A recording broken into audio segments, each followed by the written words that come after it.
Please subscribe to our channel and press the bell icon to stay updated with our latest videos. નમસ્કાર મિત્રો, આની પહેલાંના વિડીયોમાં આપણે જોયું કે આપેલી આકૃતિમાં નંબર ઓફ સ્ક્વેર હોય એટલે કે કેટલા ચોરસ છે એ સરળતાથી આપણે ગોતી શક્યા. હવે ત્રિકોણની અંદર સૌથી વધુ પૂછાતી આકૃતિ આ બે છે કે જેની અંદર ત્રિકોણ છે એ 3 લેવલમાં છે. આની અંદર 1, 2 અને 3 લેવલમાં, અને આની અંદર 1, 2, 3 અને 4 લેવલમાં. બરાબર.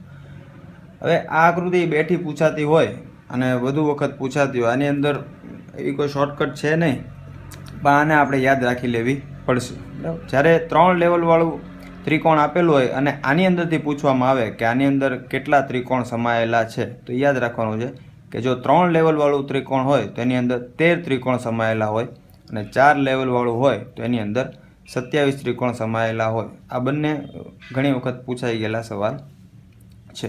બરાબર. હવે એક ત્રિકોણ આવું મળે આપણને આકૃતિમાં દર્શાવ્યા પ્રમાણે કે આની અંદર નંબર ઓફ ત્રિકોણ કેટલા છે, એટલે કેટલા કુલ ત્રિકોણ સમાયેલા છે. બરાબર. એની સમજૂતી આપણે પહેલાં એક આ ડેમો ત્રિકોણ ઉપરથી લઈએ તો આની અંદર ટોટલ અત્યારે કેટલા ત્રિકોણ દેખાય છે આપણને? 1 અને 2.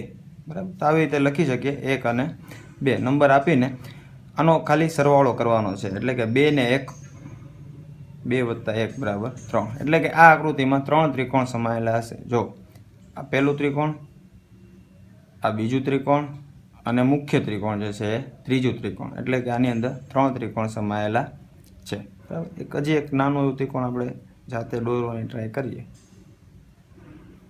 બરાબર. આવું છે. તો આની અંદર ટોટલ કેટલા ત્રિકોણ હશે? તો 1, 2 અને 3 એવું લખી દઈએ તો સરવાળો કરવાનો છે. 3 ને 2 5 ને 1 6. તો આની અંદર 6 ત્રિકોણ હશે. તો એવી રીતે આ આકૃતિ આપેલી છે આપણને. આની અંદર કેટલા ત્રિકોણ સમાયેલા હશે? તો નંબર આપી દઈએ 1, 2, 3, 4 અને 5. તો આની અંદર જેટલા ત્રિકોણ સમાયેલા હશે એની માટે ખાલી 5 5 નંબરનો સરવાળો કરવાનો છે, એટલે કે 5 વત્તા 4 વત્તા 3 વત્તા 2 વત્તા 1. 5 ને 4 9 ને 3 12 ને 2 14 ને 1 15. એટલે કે આ આકૃતિની અંદર 15 ત્રિકોણ સમાયેલા હશે. બરાબર. હવે બીજી આકૃતિ જોઈએ કે જેની અંદર ચોરસની અંદરના ભાગમાં ત્રિકોણ સમાયેલા હોય તો કુલ કેટલા ત્રિકોણ હોય. આ ટાઈપનો સવાલ ઘણી વખત પૂછાય છે. તો એની અંદર કાંઈ નથી કરવાનું. સૌપ્રથમ ત્રિકોણનો નંબર આપી દો. 1, 2, 3 અને 4. ટોટલ 4 ત્રિકોણ છે. તો જો એ ત્રિકોણ ચોરસની અંદર હોય તો તમારે નંબર ઓફ ત્રિકોણ જેટલા હોય એને ડબલ કરી દેવાના છે. એટલે કે અહીંયા કેટલા ત્રિકોણ છે? 4 ત્રિકોણ છે. તો આ ચોરસની અંદર કુલ ત્રિકોણ તમને પૂછે 4 ગુણ્યા 2 એટલે કે 8 ત્રિકોણ હશે. બરાબર. થોડીક મોટી આકૃતિ લઈએ, આ ચોરસ લઈએ. બરાબર. તો આ ચોરસની અંદર કુલ કેટલા ત્રિકોણ આવેલા છે જો એવું પૂછાય તો દરેક ત્રિકોણને આપણે નંબર આપી દઈએ. 1, 2, 3, 4, 5, 6, 7 અને 8. કુલ 8 ત્રિકોણ આવેલા નંબર આવેલા છે.